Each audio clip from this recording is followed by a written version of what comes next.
అత్యుత్తమ ప్లేస్మెంట్స్ తో ఎంఎన్సీ కంపెనీలలో ఉద్యోగమే లక్ష్యమా? ఇంజనీరింగ్ చదవాలనే మీ పిల్లల కలని కేజీ రెడ్డి కాలేజ్ తో నిజం చేసుకోండి.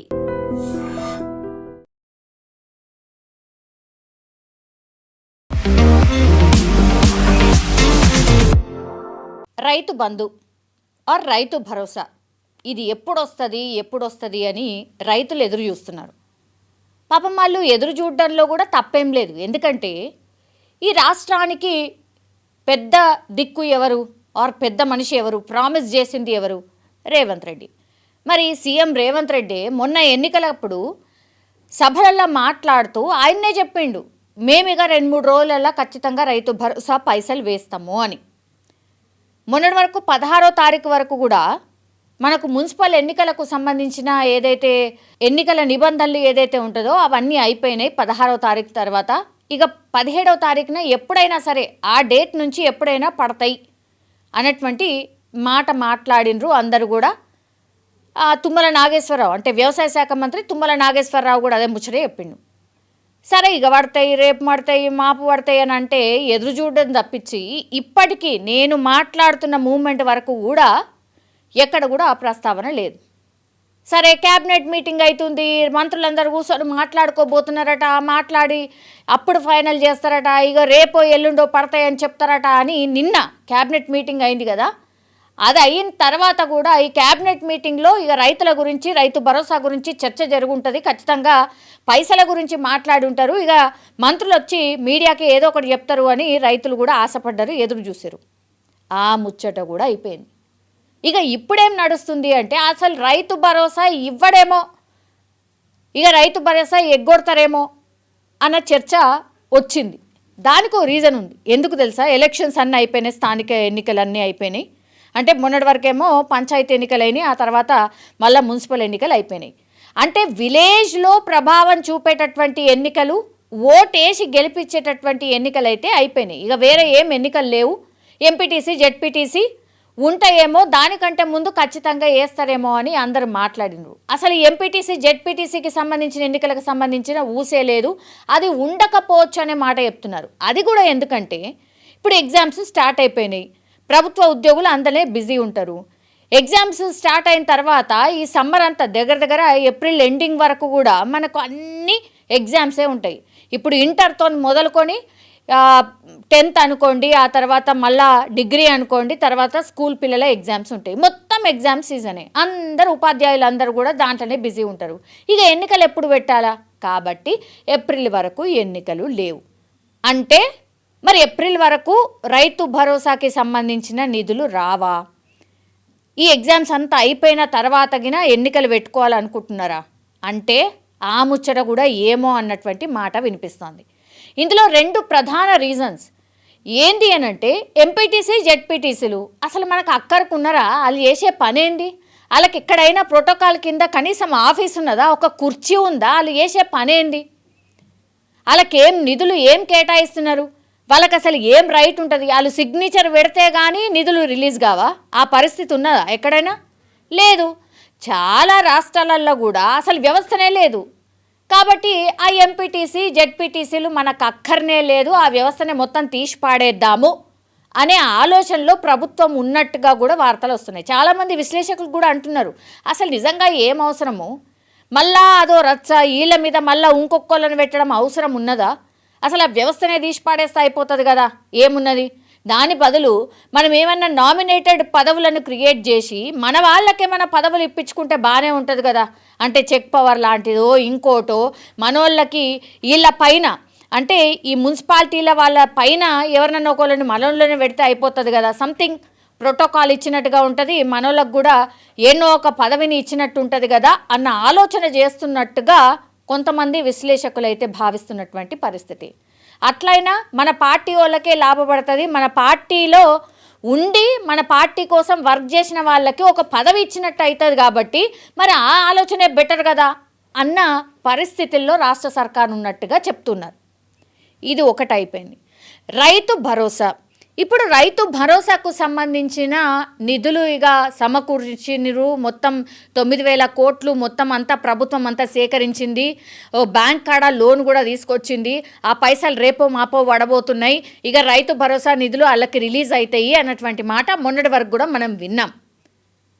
కానీ అంటే ఆ పైసలే సమకూరుస్తున్నారు అన్న వార్త విన్న మనం నిన్న క్యాబినెట్ మీటింగ్లో మంత్రులు వచ్చి ఏం చెప్పిండ్రు, ఈ పైసలన్నీ కూడా ఎల్ఎన్టీ అంటే మెట్రోకి సంబంధించిన పైసలు ఏవైతే కేంద్రానికి మొత్తంగా గడితే మళ్ళా ఈ మెట్రో విస్తరణకు వీళ్ళు పర్మిషన్ ఇస్తారు.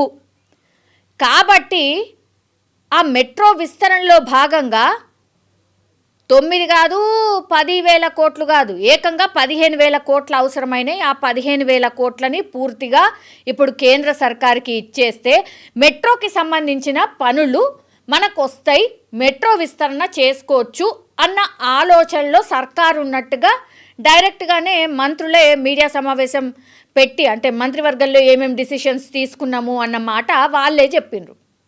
అసలు 9,000 కోట్లే లేవు, 9,000 కోట్లు ఇవ్వడానికే తెగ ట్రై చేస్తున్నారు అన్న మాట వినిపించిండ్రు.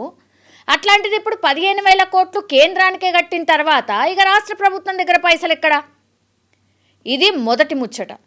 ఇప్పుడు గ్రామాలలో ఎన్నికలు అయిపోయినాయి, పంచాయతీ ఎన్నికలు అయిపోయినాయి, మున్సిపల్ ఎన్నికలు అయిపోయినాయి.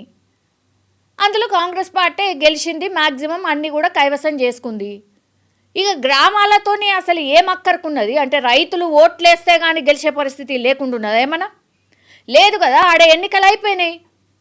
ఇప్పుడు ఇచ్చేది ఉంటే మొన్న మున్సిపల్ ఎన్నికల వరకే ఇచ్చేది ఉండే, ఎందుకంటే పార్టీ గుర్తు మీద జరుగుతాయి కాబట్టి ఇచ్చేది ఉండే. ఇయ్యలే, ఇయ్యకపోయినా రైతులు వేయలేదా, గెలవలేదా, అంతే అయిపోయింది, అక్కడికి ఎన్నికలు అయిపోయినాయి. కానీ సిటీకి వచ్చేసరికి సిటీలో ఏం చూస్తారు, డెవలప్మెంట్ ముచ్చట చూస్తారు. రోడ్లు అనుకోండి, ఇట్లా మెట్రో విస్తరణ అనుకోండి, డ్రైనేజ్ వ్యవస్థ అనుకోండి, లేదంటే ఇంకా ఇతరత్ర అవసరాల కోసం అనుకోండి, అవిటిని మాత్రమే చూస్తారు. ఎందుకంటే ఇప్పుడు ఎంపీటీసీ జెడ్పీటీసీ ఎన్నికలు పెట్టకపోయినా పర్లేదు, మళ్ళీ ఎప్పుడన్నా గుర్తు వచ్చినప్పుడు పెడితే కూడా పెద్ద ఏం కాదు అన్న ఆలోచనలో ప్రభుత్వ సర్కారు ఉంది. లేకపోతే మొత్తం అంతా ఎత్తేసినా కూడా పెద్ద అడిగేటోళ్ళు లేరు, ఆ ముచ్చటనే అక్కర్లేదు అనేది కూడా ఆ ఆలోచనలో ఉన్నట్టు చెప్తున్నారు. జిహెచ్ఎంసీ ముఖ్యం, ఎందుకంటే కాంగ్రెస్ పార్టీ హైదరాబాద్లో అసలు ఏడుంది, జీరో. మొన్న ఏదో జూబ్లీ హిల్స్ ఎన్నికలు గెలిచిండ్రు కాబట్టి హైదరాబాదులా ఉన్నట్టు కనిపిస్తోంది, కానీ అసలు ఎక్కడ ఉన్నారు? గ్రౌండ్ లెవెల్లో కాంగ్రెస్ పార్టీ హైదరాబాద్లో ఎట్లున్నది, ఎక్కడున్నది? లేదు, బీఆర్ఎస్ పార్టీ స్ట్రాంగ్ ఉంది. మొన్న ఈ శివారు ప్రాంతాలలో కూడా బీఆర్ఎస్ఏ డామినేట్ చేసింది. ఇప్పుడు బీఆర్ఎస్ని కొట్టాలే, మనం లెవ్వాలి అని అంటే జిహెచ్ఎంసీ వెరీ వెరీ ఇంపార్టెంట్. మొత్తం పట్టు సాధించాలి అంటే కాన్సన్ట్రేట్ చేయాల్సింది మనకు జిహెచ్ఎంసీ మీద, సిటీ మీద కాన్సన్ట్రేషన్ చేయాలి. కాబట్టి సిటీ కోసం, డెవలప్మెంట్ కోసం పైసలు ఖర్చు పెడితే జిహెచ్ఎంసీ ఎన్నికల్లో గెలవచ్చు. ఇప్పుడు రైతులు ఏమి ఓట్లేసేదేమీ లేదు, వాళ్ళకు రైతు భరోసా ఇవ్వకపోయినా తిడతారేమో. మళ్ళీ ఎన్నికల జస్ట్ 1 ఇయర్ ముందు 1 కాదు 2 సార్లు పైసలు వేసినా కూడా ఖుషితోని మనకే ఓటేస్తారు. ఇప్పుడు రైతులకు అసలు ఏం ఎన్నికలే ఏం లేవు, ఇప్పుడు అయిపోయి ఎన్నికలు. కాబట్టి రైతు భరోసా వేయకపోయినా వాళ్ళు అట్లట్లా అలవాటు పడిపోతారు, పెద్ద మనని అడిగేటోళ్ళు ఏమీ లేరు అనేది ఒక భావనలో ఉన్నట్టు కనిపిస్తోంది. ఇంకోటి రీజన్ ఏంటి అంటే ఈ రైతు బంధు కానీ రైతు భరోసా కానీ ఇవి ఎవరు తీసుకొచ్చిందేమో బీఆర్ఎస్ సర్కార్. ఇప్పుడు నిధులేమో ఉంటలేవు. మరిగా ఒక్కొక్క పథకాన్ని నీరుగారుస్తూ పోతున్నారా? ఇప్పుడు రైతు బంధు ఆ రైతు భరోసా అని వీళ్ళు పేరు మార్చిన రైతు బంధు, రైతులు అనగానే ఫస్ట్ వాళ్ళకి ఇచ్చే ఏవైతే పథకాలు ఉంటాయో అవన్నీ ప్రవేశపెట్టింది కేసీఆర్. మరి ఈ పథకాలు పెట్టినప్పుడల్లా పేరైతే మనకు వస్తలేదు, మొత్తం కేసీఆర్ పథకాన్ని గురించే మాట్లాడుతున్నారు, కేసీఆర్ ప్రవేశపెట్టిండనే చెప్తున్నారు అనేది కూడా ఒకటి. అంటే కాంగ్రెస్ సర్కార్లో మాట్లాడుకుంటున్నారు. అంటే మనకు దక్కిన క్రెడిట్ ఏంది, పథకం ఆయన తీసుకొచ్చింది, పేరు మనకెందుకు వచ్చింది, అదే మనం తీసుకొచ్చిన పథకం కాదు కదా, ఏదో కొనసాగిస్తామని చెప్పినాం, ఆ పైసలు కూడా వస్తలేవు, మనం ఇయ్యలేకపోతున్నాం. కాబట్టి అసలు రైతు భరోసా అనే పథకాన్ని మొత్తంగా ఎత్తేసి రాను మెల్లమెల్లగా అలవాటు చేసి అసలు రైతు భరోసా అనే పథకాన్ని తీసేసి ఇదే నిధుల్ని ఇంకో వేరే పథకం పేరు పెట్టి రైతులకు మేలు చేసే కార్యక్రమం ఏమన్నా చేస్తే కాంగ్రెస్ పార్టీ మార్క్ ఉంటుంది కదా, కాంగ్రెస్ పేరు ఉంటుంది కదా, ఆ పథకానికి కూడా సోనియమ్మనో రాజీవ్ గాంధో ఇట్లా ఎవరో ఒక పేరు పెట్టుకొని రైతులకు మేలు చేస్తే బెటర్ కదా. ఈ ఆలోచనలో ఉన్నట్టుగా కూడా కొంతమంది విశ్లేషకులు అయితే చెప్తున్నటువంటి మాట జరగవచ్చు. ఎందుకంటే ఇందులో మళ్ళీ 2-3 రీజన్స్ మనకు కనిపిస్తున్నాయి.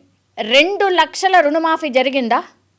కాంగ్రెస్ పార్టీకి అసలు పాజిటివ్ ఎంత పాజిటివ్ కావాలా? 2 లక్షల రుణమాఫీ అసలు ఇంతవరకు ఎవరు చేయలే. వైఎస్ఆర్ హయాంలో ₹1,00,000 రుణమాఫీ అందరికైనా అప్పుడు ఫుల్ ఖుషి ఉండే. 2 లక్షల రుణమాఫీ ఈ రాష్ట్ర సర్కారు వచ్చి చేసినప్పటికీ కూడా రైతుల్లో అంతగానం సంతోషం లేదు. అంటే దాన్ని కూడా క్యాష్ చేసుకోలేకపోయింది రాష్ట్ర సర్కారు అనేది కూడా స్పష్టంగా మనకు అర్థమైంది. ఇక్కడ ఇవ్వడమే కాదు, దాన్ని ఎట్లా ప్రమోట్ చేసుకోవాలా, ఎట్లా క్యాష్ చేసుకోవాలా, రైతులతో ఎట్లా మెచ్చుకునే మాటలు చెప్పించుకోవాలనేది కాంగ్రెస్ పార్టీ కాన్సన్ట్రేషన్ చేయలే. 2 లక్షల రుణమాఫీ చేసినప్పటికీ కూడా ఈ రైతుల నుంచి పాజిటివిటీ రాష్ట్ర సర్కార్ మీద రాలే. ఎందుకంటే రైతులకు 2 లక్షల పైగా ఉన్నటువంటి వాళ్లకు రుణమాఫీ కాలేదు. వాళ్ళు కొద్దిమందే ఉన్నారు, గింతే కొద్దిమందే ఉన్నా వాళ్ళయే ఎక్కువ 2 లక్షల పైన ఉన్న వాళ్ళకి రుణమాఫీ కాలే అదే ఎక్కువ ప్రచారం అయింది తప్పించి 2 లక్షలు రుణమాఫీ పొందిన వాళ్ళు ఎక్కువ పాజిటివ్గా రియాక్ట్ అయిన పరిస్థితి ఏడా మనకు కనిపించలే. రైతు భరోసా ఇస్తున్నాం, కష్టపడి ఇస్తున్నాం. అసలు ఆ 2 లక్షల రుణమాఫీ చేయకుండా రైతు భరోసాని చాలా ఈజీగా రాష్ట్ర సర్కార్ ఇవ్వగలుగుతుండే. కానీ పంతానికి పోయి సవాళ్ళకు పోయి నేను చేస్తా అని చెప్పి చేసిండ్రు. కానీ ఆ క్రెడిబిలిటీ మాత్రం కాంగ్రెస్ పార్టీ గెయిన్ చేయలేకపోయింది. రైతు భరోసా కూడా వీళ్ళు ఇస్తున్నారు కానీ ఎక్కడ ఆ పథకం ఎప్పుడు అమలైనా కేసీఆర్నే గుర్తు చేస్తుంది, బీఆర్ఎస్ పార్టీనే గుర్తు చేస్తుంది. అసంటి పథకం మనకెందుకు? అందుకని రైతులకు మేలు చేద్దాం, కానీ ఇంకో విధంగా దానికి ఇంకో పేరు పెట్టి ఇంకోలాగా దాన్ని లబ్ధి పొందే కార్యక్రమాన్ని ఏమైనా రూపొందిద్దాం, ఆ పథకాన్ని మనం ప్రజల్లోకి తీసుకువెళ్దాం. ఈ భావనలో రాష్ట్ర సర్కార్ థింక్ చేస్తున్నట్టుగా చెప్తూ ఉన్నారు. ఇవన్నీ ఎట్లా సాధ్యమైనవి అంటే నిన్న ఇక్కడ మన హైదరాబాద్లో మంత్రివర్గ సమావేశం జరిగింది. కానీ అంతకంటే ముందే ఢిల్లీలో మంత్రులు అట్లాగే సీఎం వీళ్ళందరూ కూడా మొన్న క్యాబినెట్ సమావేశం ఢిల్లీలో జరిగింది ఒక వారం 10 రోజుల కిందట. అక్కడ పూర్తి స్థాయిలో రేవంత్ రెడ్డికి సంబంధించిన పనితీరు కావచ్చు, తర్వాత రేవంత్ రెడ్డి కొన్ని కీలకమైన డిసిషన్స్ తీసుకునే అవకాశం కల్పించేలాగా నివేదికలు తీసుకెళ్ళి అక్కడ ఢిల్లీలో సమర్పించింది కాంగ్రెస్ పార్టీ. అందులో భాగంగానే రైతులకు సంబంధించి రైతుల సమస్యలు, రైతుల పథకాలకు సంబంధించి కూడా పెద్ద ఎత్తున చర్చ నడిచింది. ఈ ప్రపోజల్ నేను ఇంతకు ముందు చెప్పినటువంటి ప్రపోజల్ ఏదైతే ఉందో దాన్ని కూడా రాహుల్ ముందర పెట్టడం, పూర్తి స్థాయి నివేదిక ఇవ్వడం, దానికి రాహుల్ గాంధీ ఓకే చెప్పినట్టుగా కూడా ఇప్పుడు ఒక వార్తనైతే ప్రచారం అవుతుంది. జరిగిండొచ్చు, మేబీ పాసిబిలిటీస్ చాలా ఎక్కువగా ఉన్నాయి. అందుకే కదా సీఎం రేవంత్ రెడ్డి నోట రైతు భరోసా ఇస్తామని చెప్పిన తర్వాత కూడా ఇవ్వలేదు. So most probably Rythu Bharosa పథకాన్ని తీసేసి వాళ్ళు అనుకున్నటువంటి పథకాన్ని, రైతులకు మేలు చేసే పథకాన్ని అతి త్వరలో కొత్త పథకాన్ని అనౌన్స్ చేసి ముందుకు వెళ్ళే అవకాశాలు అయితే స్పష్టంగా కనిపిస్తూ ఉన్నాయి. ఇప్పుడు కంప్లీట్లీ పార్టీ మీద పూర్తిగా రేవంత్ రెడ్డి పట్టు సాధించాడు అనే మాట కూడా స్పష్టంగా వినిపిస్తోంది. అందులో భాగంగానే అందరినీ తీసుకెళ్ళి రాహుల్ గాంధీ ముందర కూర్చోపెట్టి కంప్లీట్గా మీరు ఆయనకి సహకరించాల్సిందే అని చెప్పినట్టుగా మనకున్నటువంటి సమాచారం. యాజ్ వెల్ యాజ్ నిన్న మంత్రివర్గ సమావేశం ఎక్కడైతే జరిగిందో, గతంలో మంత్రివర్గ సమావేశంలో జరిగినటువంటి వార్తలు లీక్ రూపంలో కొన్ని బయటకు వచ్చేవి. కానీ నిన్నటి మంత్రివర్గ సమావేశంలో మాత్రం పూర్తిగా ఎక్కడ కూడా ఎలాంటి లీక్స్ లేవు. నిజంగానే ఒకవేళ రైతు భరోసాకు సంబంధించిన చర్చ జరిగినా దాన్ని మాత్రం బయట పెట్టలేదు. ఇది ఇంకోటి కూడా వినిపిస్తున్నటువంటి మాట. ఏదైనా సరే కాంగ్రెస్ పార్టీలో మాత్రం పట్టు సాధించిండు రేవంత్ రెడ్డి అనేది స్పష్టమవుతోంది. అండ్ ఇంకోటి, ఇప్పుడు రైతు భరోసా నిధులకు సంబంధించి కానీ లేకపోతే ఇంకేవైనా మేజర్ డిసిషన్స్ కానీ తీసుకోవడానికి ఫ్రీ హ్యాండ్ ఇచ్చినట్టుగా కూడా చెప్తున్నారు. ఎందుకంటే వరుసగా ఎన్నికల్లో గెలిచాడు, ఆ తర్వాత జిహెచ్ఎంసీ ఎన్నికలు ఉన్నాయి.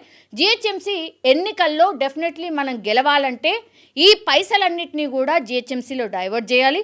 ఆ తర్వాత కొత్త పథకాన్ని మనం రైతులకు అందిద్దాం. రైతులకి ఏదో కొత్త రూపంలో ఈ రైతు భరోసాకి సంబంధించిన నిధులనే మనకెంత అవుతున్నది ఏంటి అని పూర్తి స్థాయిలో బడ్జెట్ వేసుకొని లెక్కలేసుకొని ఆ తర్వాత ఇద్దామన్న ఆలోచనలో రాష్ట్ర సర్కార్ ఉన్నట్టుగా స్పష్టంగా మనకైతే అర్థమవుతుంది. మరి చూడాలి, నిజంగానే ఈ ఆలోచన సర్కార్ చేస్తుందా? రైతుల్లో నెగిటివిటీ పెరుగుతుందా? లేకపోతే జిహెచ్ఎంసీ ఎన్నికలు ఫస్ట్ ప్రయారిటీ కాబట్టి ఆ ఎన్నికల తర్వాత ఈ రైతు భరోసా కానీ మిగతా పథకాలకు సంబంధించిన నిధుల గురించి ఆలోచించే అవకాశం ఉందా? చూడాలి మరి రాష్ట్ర సర్కార్ స్టెప్ ఎలా ఉంటుంది ఏంటి అనేది.